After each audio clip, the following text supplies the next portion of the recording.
that anybody who wanted to audition for it was welcome to do so. At this point, we're going into the summer of 1950. So I saw the article in the Times that our town is going to be staged, and so there were 3 of us I saw who were going to try out for the part of George. Have you seen Our Town? And George is the male love interest, and there is a female love interest, and her name is Emily. Emily. In my case, Emily was the wife of the director of the stage show. So I was selected to be the George character. The cast around 15 or so. Rehearsals were going quite well. They're on a stage of one of the theaters in Yokohama, and the week before the show is to be staged, the Korean War broke out in June of 50, and about 5 or so of the cast members of our show were called up to be participants in the Korean War. So our director and the rest of the troupe decided, well, we can still get along, and we some of them were double cast, like for the milkman and the paperboy. Maybe they were the same person. See a picture of the stage manager who's standing on one side of this board, which is the counter of the drugstore where Emily and I are sipping on our sodas. So that's a memory I have of our town.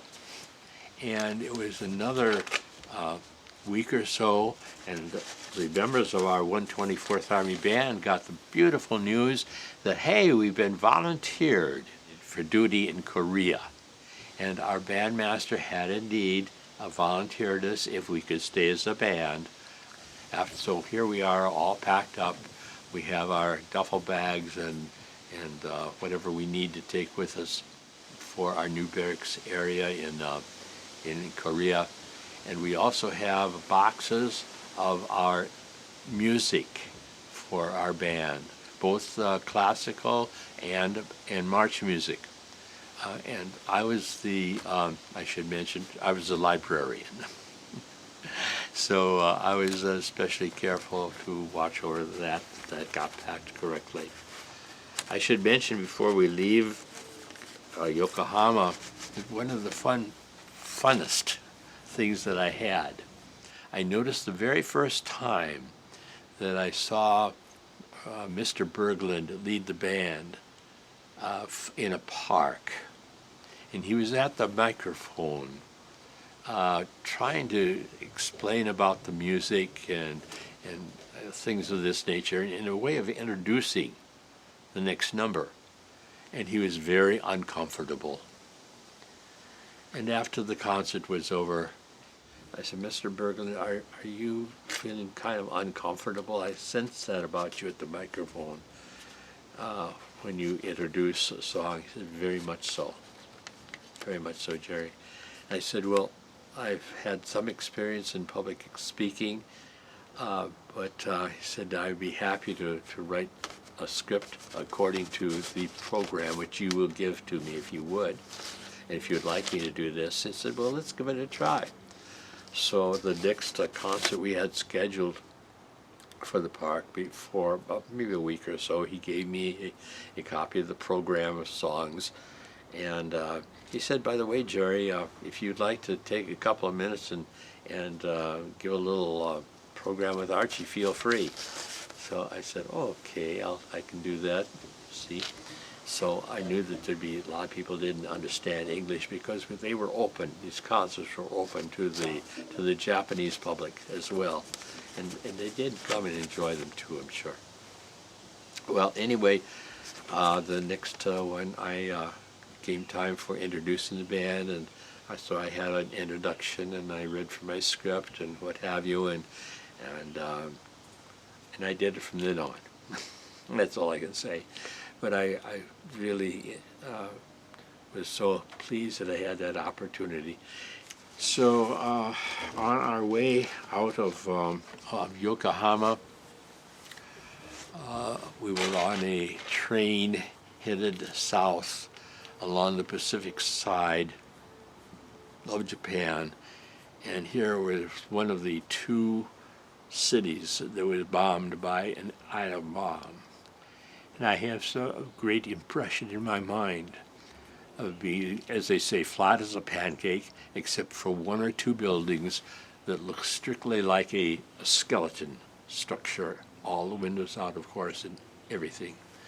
And I can't imagine how many thousands of people were killed as a result of that explosion. But it stopped the war and stopped a lot of more killing on both sides. So I have that to be as part of my memory of Japan. There is the 30th parallel of the war starting June 25th of 1950, as I mentioned. And Busan down here at the bottom, where our boat landed, having come over for a couple-hour trip from Japan.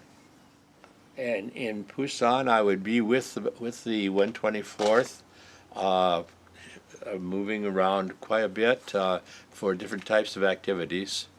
One of them was to Daegu, where a general had called for a formation with his troops, and it turned out he was a general of the overseeing the 8th Army.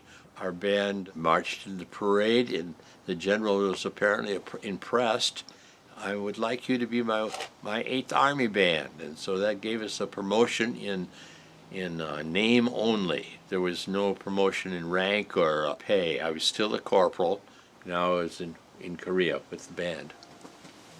So in Korea, some of the other things which we took care of as part of our business as the now 8th Army Band, after about 2 months of activity there was to be the dedication of a United Nations. There was a cemetery which was being dedicated, and so our band stood by for that dedication. The most important part of my experience in Korea was that I was to be remembered by special services, the professionals who I had met and worked with a little bit in Japan, and they asked if I would like to switch from the Army Band to being with the Special Services Road Show, at that very time being put together not too far from Busan. And I said, well, that sounds like a great experience. What am I supposed to do? Well, you come with Archie. You come with Archie. And so I said, well, now I'll have to check it out with my bandmaster, Mr. Berglund. And so she went with me to see the director, and he said, well, Jerry, if you want to go, that's up to you. It was like jumping in a way out of the frying pan into the fire, because I didn't know where I was going to go. The band, on the other hand, was quite safe down there in Busan. In the meantime, I should mention that I was also had been extended 1 whole year by Harry S. Truman, our then president. I had my time extended from a 3-year enlistment to a 4-year for a 3-year with 1-year extension. I was then taken by jeep by this young lady to the camp where the road show was being put together, and there were several buildings involved there. We did have a small theater. I'm going to show you a picture of the cast of Too Far East at this time. I'm kneeling there, I think, in the second row of this particular shot, and we're on the stage with one of the backdrops in back of us. The other shot I'm going to show you is of our combo, a combo of about, I think there were 6, with 66 keyboard piano. We had a saxophone, trombone, or saxophone and clarinet, and a trombone, and a trumpet player, and a drummer from Chicago, George Bigger from Chicago. I'll never forget him, George, and a bassist. And that was the combo that backed us up with the various musical numbers that we would be presenting in the hour-long show. George, I don't think you can see him in this particular shot, but he would do a number called Big Noise from Winnetka. Yeah, boom, boom, boom, boom, boom, boom, boom. And so he would be drumming with his sticks on the strings of the bass, doing this boom, boom, boom, boom, boom, boom, boom, boom. Anyway, it was quite an experience working with George and the combo. Archie and I had the experience of working together with 2 or 3 very, very talented writers who knew comedy very well and timing. They began working with me on some of the material which I had and material which they were offering to me, and we worked that together into a very effective script, and concluding with a trio number. The trio were 3 guys that sang several numbers on their own in this vaudeville type show. They were helping me to redesign a script, and we had a wonderful time with that experience of writing that script and the timing and learning how to give a little pause for applause, because this is where it comes. Little pause for applause. So the show finally was all put together, and we had 3 pieces of backdrop equipment which braced either by themselves or against 2 of our large pieces of transportation equipment, a 6x and our transport truck. Our transport truck held all of our equipment and held Archie as well. We had a Jeep. We had 2 Jeeps actually.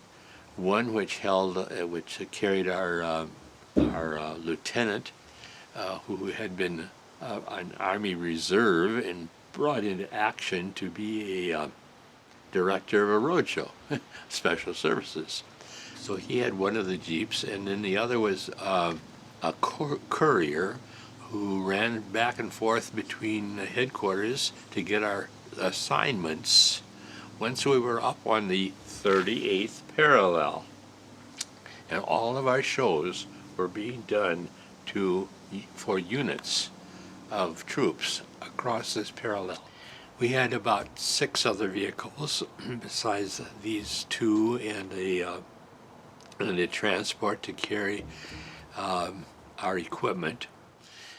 So after 7 months on the road with Too Far East up along the 38th parallel, I had enough time in overseas so that I was able to be rotated back to the States.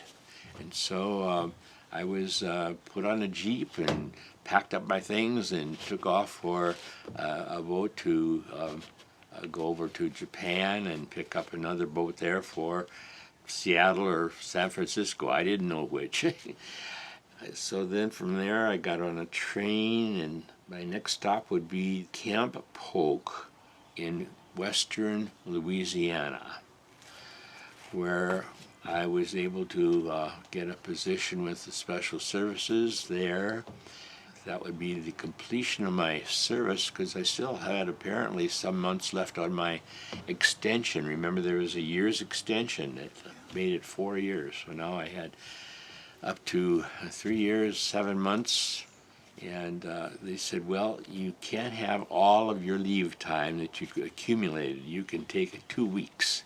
And so with that 2 weeks, I took a trip over to, I had bought a car, incidentally, a Dodge 4-door. With my things, I took a mini vacation touring along the Gulf Coast to Florida and all the way to Tallahassee, I believe it was. And then I took a road going north for about 50 miles and took that back to Camp Polk, where I got my discharge on June 2nd of 1952. Next stop was South Dakota. And Vermilion, of course, was on the way up to Aberdeen, my home. And Vermilion was where the University of South Dakota was located, where I had every intention of using my GI Bill.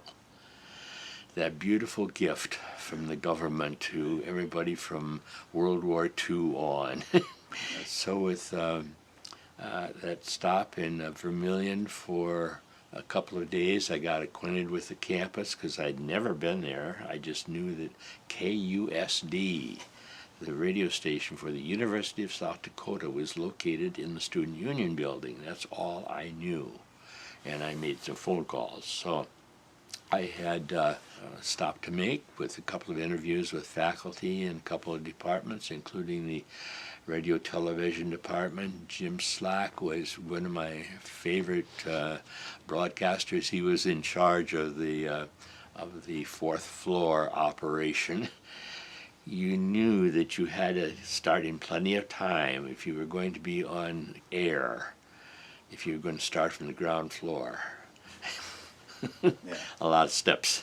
Back in basic, I'd taken the 2-year college GED test and passed 3 of the 4 sections. The 4th I retook over in Japan.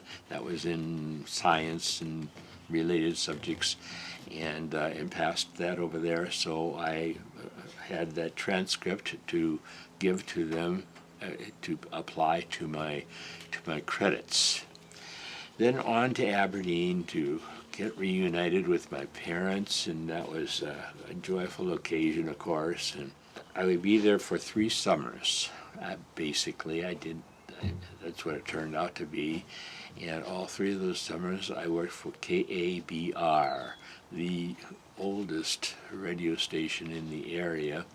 The manager, Del Hunt, let me produce 3 programs for Monday through Friday and sell the time for those programs, besides another stipend for the hours that I put in extra besides the sales and those 3 programs.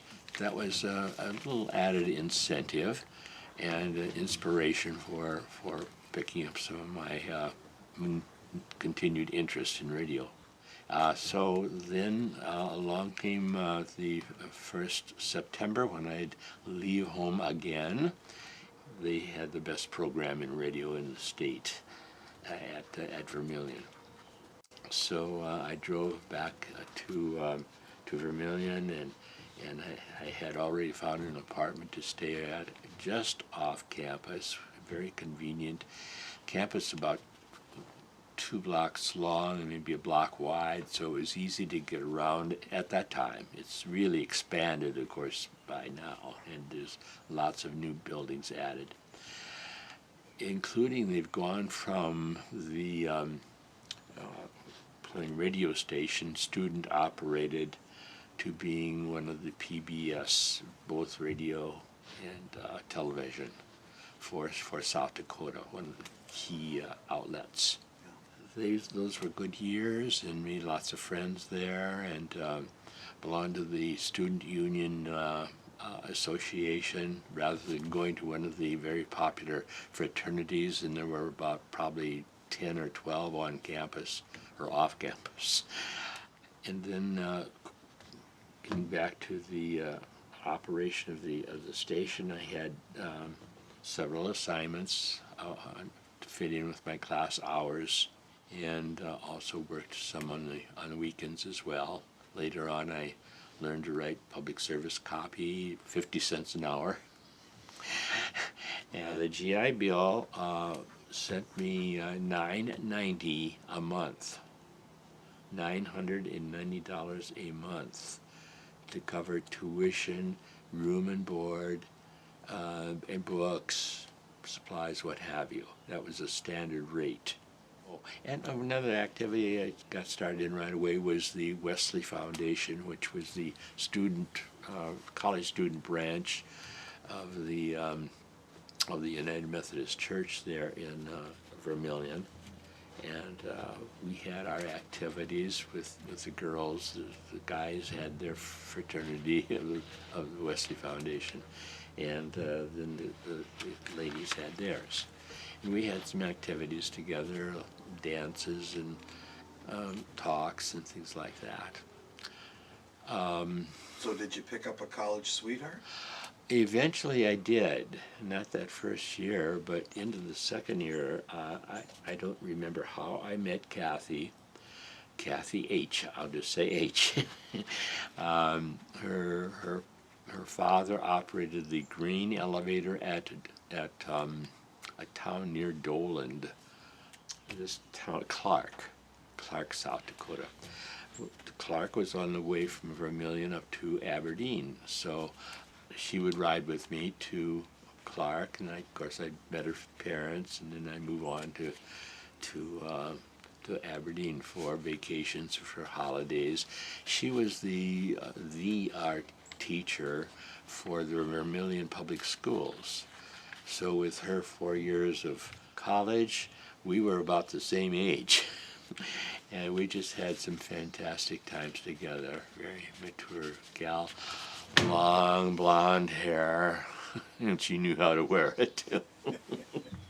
And she was a very good dancer, and we went to some small nightclubs in the area where they had live music. We had a good time together. It was a long relationship, but finally she got real curious about, well, what does a radio announcer make? And I said, Kathy, I really don't know. They haven't talked anything about that in our classes. No, I mean, we had news writing classes, we had production classes, we had classes in other kinds of writing, commercial and what have you. But anyway, that was never discussed as salaries. And not too long after that, and that was in my third year, she found somebody else. That's life. Yep. Yeah, and I had a very nice picture of her, but that was later removed from my college memoir photo book by someone.